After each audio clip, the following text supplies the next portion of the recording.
దానం, త్యాగం. త్యాగానికి, దానానికి తేడా ఏమిటో పురాణాలు తెలియచేశాయి.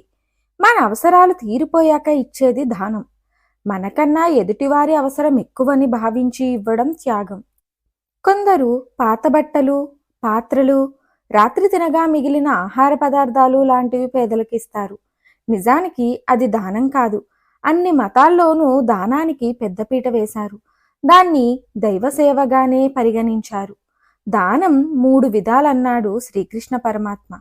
ప్రత్యుపకారం చేసే శక్తి లేని వారికి సందర్భోచితంగా చేసే దానం సాత్వికం. అంటే ఫలాపేక్ష లేకుండా సమయం, సందర్భం, ఔచిత్యాలను బట్టి చేసే ధ్యానం సాత్విక దానం. ఏదో ఒక ప్రత్యుపకారాన్ని ప్రతఫలాపేక్షను ఆశించి కష్టం అనిపించినా సరే చేసే దానం రాజసికం. అవతలి వారివి నిజమైన అవసరాలు అవునో కాదో గుర్తించకుండా నిర్లక్ష్యంతో ఔచిత్యం లేని దానం చేస్తే అది తామసం. త్యాగం గురించి తెలియడానికి విద్యతో పని లేదు, స్పందించే మనసుంటే చాలు. శిబి చక్రవర్తి త్యాగం అత్యున్నతమైనదిగా కీర్తించాయి.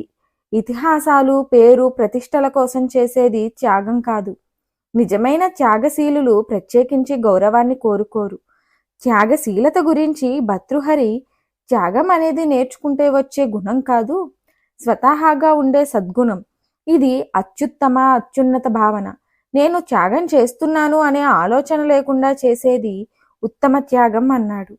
మహర్షులు పూజ, జప, తప, దాన, హోమాదులు చేసిన తర్వాత వాటికి సంబంధించిన ఫలం పరమేశ్వరుడికి చెందాలని, ఏ తత్ఫలం ఏ పరమేశ్వరార్పణమస్తు అంటూ అర్చించేవారు. ఇది అన్నిటికంటే ఉత్కృష్టమైన త్యాగంగా పురాణాలు అభివర్ణించాయి. మరిన్ని ఆధ్యాత్మిక విషయాల కోసం మా ఛానల్ను సబ్స్క్రైబ్ చేయండి. వీడియో నచ్చితే లైక్ చేయండి, షేర్ చేయండి, కామెంట్ రూపంలో మీ అభిప్రాయాన్ని తెలియచేయండి.